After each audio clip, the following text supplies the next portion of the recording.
اب نبی علیہ الصلوۃ والسلام نے ایک لشکر کو بھیجا اور جمعے کا دن تھا. سرکار علیہ الصلوۃ والسلام نے صبح میں فرمایا کہ یہ لشکر جو ہے نا یہ چلا جائے. اب حضرت عبداللہ بن رواحہ رضی اللہ تعالیٰ عنہ جن کا بھی پچھلی حدیث میں ہم نے ذکر کیا ہے، وہ فرماتے ہیں کہ میں نے یہ دل میں خیال کیا کہ چلے جمعے کا دن ہے، باقی میرے ساتھی فجر میں چلے جائے، میں سرکار کے پیچھے جمعہ پڑھ کے نہ پھر چلا جاؤں، تیز سواری دوڑا لوں گا، میں لشکر کو پہنچ جاؤں. تو حضرت عبداللہ بن رواحہ رضی اللہ عنہ فرماتے جب جمعے کی نماز میں نے پڑھ لی نا، نبی علیہ الصلوۃ والسلام نے مجھے دیکھا. سرکار علیہ الصلوۃ والسلام نے فرمایا عبداللہ تو گیا نہیں؟ تو میں نے عرض کی یا رسول اللہ صلی اللہ علیہ وسلم میں یہ چاہتا تھا کہ میں آپ کے پیچھے جمعے کی نماز پڑھ لوں. تو نبی علیہ الصلوۃ والسلام نے فرمایا تو میرا فجر والا حکم مانتا نا تو تجھے اتنا ثواب ملنا تھا کہ پوری دنیا بھی خیرات کر دیتا، تجھے ثواب نہیں ملنا. یہ تو جمعے کی نماز کے لیے اٹھا، اگرچہ یہ نیکی تھی، لیکن جب میں نے حکم دیا کہ فجر میں نکل جاؤ، تم کہہ رہے کیوں؟ ہمارا کام بنتا تھا تو اسی وقت نکل جاتے. یہ ہے اطاعت جس کا نبی علیہ الصلوۃ والسلام نے خود درس دیا ہے کہ اطاعت کا مقام یہ ہونا چاہیے جب فرما دیا ہے پھر آگے سے بندہ چوں چرا نہ کرے، بندہ اپنی مرضی پیش نہ کرے، بندہ اپنے جو خیالات ہیں یا اپنی عقل ہے وہ اسلام کے سامنے نہ رکھے. یہ تیسرا اصول نبی علیہ الصلوۃ والسلام نے فرمایا کہ جب جنگ مسلط ہو جائے اطاعت کرنی. چوتھا ولا تنازعوا، سب سے اہم مسئلہ میں یہ سمجھتا ہوں، آپس میں جھگڑا نہ کرو. نہیں برکی میں ڈرون گرا ہے، نہیں والٹن میں گرا ہے، نہیں چترا میں گرا ہے. ولا تنازعوا، پہلی بات نہیں آرمی تو کچھ کر ہی نہیں رہی، ہم کچھ کر سکتے ہیں، وہ تو اتنا کر رہے، یہ کچھ نہیں کر رہے.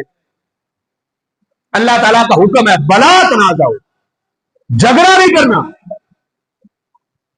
آپس میں یہ ایک دوسرے کے خیالات کا سلسلہ نہیں رکھنا.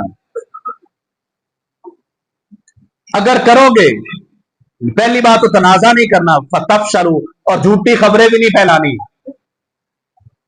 اپنے پلے سے چونکہ سوشل میڈیا کا دور ہے، لوگوں نے خوب اپنا سلسلہ رکھا ہوتا ہے، ویلے بیٹھ کے کچھ نہ کچھ اور تو کرنا نہیں، یہی کرنا ہے. پہلی بات تو اسلام نے منع کیا ویلے تم نے بیٹھنا ہی نہیں ہے، ذکر کرنا ہے. اور دوسرا یہ ہے کہ آپس میں افواہیں نہیں پھیلانی. کرو گے تو دو نقصان ہوں گے. حکم پہلا نقصان کیا ہے کہ تم لوگوں کا آپس میں جو ایک سلسلہ بنا ہوا، لوگ تم سے ڈرتے ہیں، ہائپ ہے. یعنی میں اس دور کی بات کرتا ہوں جس دور میں اسرائیل نے سب سے پہلے فلسطین پہ حملہ کیا تھا. تو ایک خاتون ان کی اس وقت وزیر اعظم تھی، اس کا میں نے انٹرویو سنا، وہ کہتی کہ میں ساری رات نہیں سوئی، مجھے ایک ہی ڈر تھا کہ پاکستان آرمی ہمارے اوپر حملہ کر دے گی. ایک ہی ڈر. یہ جو ڈر ہے نا، ڈر یہ کسی کو مارنے سے زیادہ اہم ہوتا ہے. کسی بندے کو ایک ہے آپ ماریں اور ایک ہے اس کو قتل ہو، اس کو یہ ڈر ہو کہ مجھے مارے گا، اس کو مارنے سے زیادہ اہم اس کا ڈر ہوتا ہے. یہ قرآن پاک نے اصول بتایا ہے. آپس میں لڑو گے، جھوٹی خبریں پھیلاؤ گے، ہوگا کیا؟ تذہباری حکم، تمہارا یہ جو روب ہے، تمہارا یہ جو دبدبا ہے، اللہ فرماتا ہے ختم ہو جائے گا. تم کہہ رہے ہو وہ اٹیک کر رہے، ہم آگے سے کچھ کر نہیں رہے، ایسا سلسلہ نہیں ہوتا. اگلا بندہ بھی بلا وجہ تو کوئی نہیں کرتا. ہر بندے کو پتا ہوتا ہے کہ میں اگر اس پہ کروں گا تو آگے سے جواب آنا ہی آنا ہے.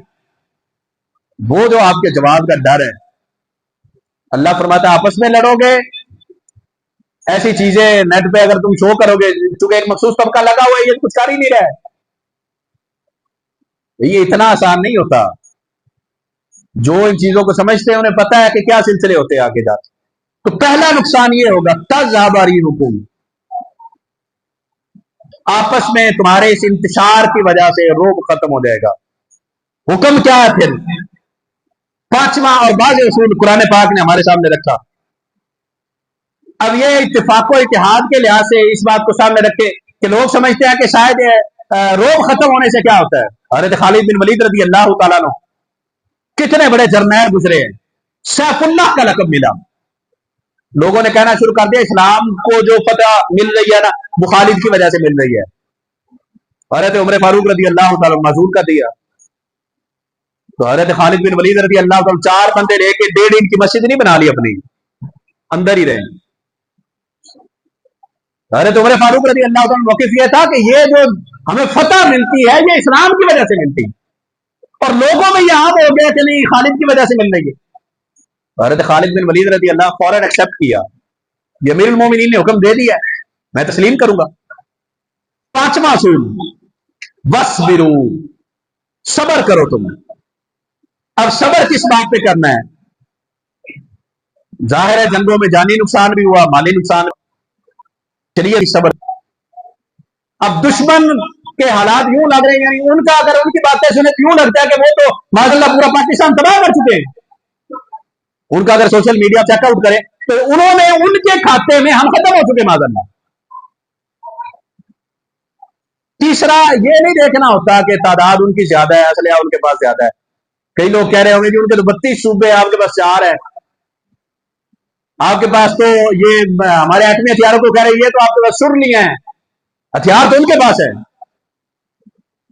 तो ये तादाद में और असले में किसी तरह का कंपैरिजन शरीयत ने मना किया है। इन चीजों को देख के हमें हुक्म क्या है कि अगर तुम्हारा नुकसान हो जाए, अल्लाह फरमाता तुम कहो इन्ना लिल्लाहि व इन्ना इलैहि राजिऊन, हम अल्लाह के हैं और उसी की तरफ लौटना है। अल्लाह पर मुकम्मल भरोसा रखना है और किसी भी लिहाज से अपने आप को गिराना नहीं है, बुज़दिली नहीं दिखानी। हमारे सामने सब्र की वाज़ेह मिसालें मौजूद है। खंदक जिस वक्त खोदी गई तो नबी अलैहिस्सलाम ने बाकायदा अपने पेट मुबारक पर 2 पत्थर बांध के खंदक खोदी, भूख की वजह से। अभी आए ना, उन्होंने आकर शिकायत की, या रसूलुल्लाह सल्लल्लाहु अलैहि वसल्लम, अपने बदन से कपड़ा उठा दिया, देखे या रसूलुल्लाह भूख लगी है, पेट पर पत्थर बांधा है। नबी अलैहिस्सलाम ने जब कमीज मुबारक उठाई, सरकार ने फरमाया तुमने 1 बांधा, मैंने 2 बांधे। ये सबर का मकाम है। जंग मुसल्लत की गई थी अहज़ाब के वक्त में, नबी अलैहिस्सलाम सबर करके दिखाया। दूसरा सबर का क्या तरीका है और हमारे सामने मिसालें कैसी हैं? अब देखिए सहाबा उहद लड़ने गए हैं, हज़रत हम्ज़ा रज़ी अल्लाह तआला अन्हु को उसी धोती में कफन दिया गया जो उन्होंने ज़ेबे दन फरमाई हुई थी, कमीज नहीं पहनी, एक ही धोती बांधी हुई है। जिन्हें हम शेर खुदा कहते हैं वो हज़रत हम्ज़ा, जिन्हें नबी अलैहिस्सलाम ने सय्यदुश शुहदा का लक़ब दिया, उनके आगे वो हम्ज़ा की जाबाजियां, यार गुर्रा ने सतवत पे लाखों सलाम, 2 तलवारें लेके लेते हज़रत हम्ज़ा, बदन पर एक ही कपड़ा पहना हुआ है। इतना सबर, सबर का तो यह मकाम है ना कि वसाइल की कमी भी हो तो बंदा डरेगा, मेरे पास कुछ है ही नहीं। इसके बाद हमारे सामने बातें मौजूद है, सहाबा ने बैतुल रिदवान की है, बदन पर उन्होंने उम्रे का हिराम बांधा हुआ है। नबी अलैहिस्सलाम ने फरमाया हिराम खोल तो हम जंग लड़ेंगे। तो सहाबा ने ये नहीं कहा कि हम नहीं, हम तो उम्रा करने आए हैं, हम इबादत पहले करेंगे, फौरन हिराम खोले। अब जाहिर है जंगे होंगी तो मुश्किलात भी है, मसाइल भी है, हमने मांगी नहीं, दुश्मन ने मुसल्लत की है।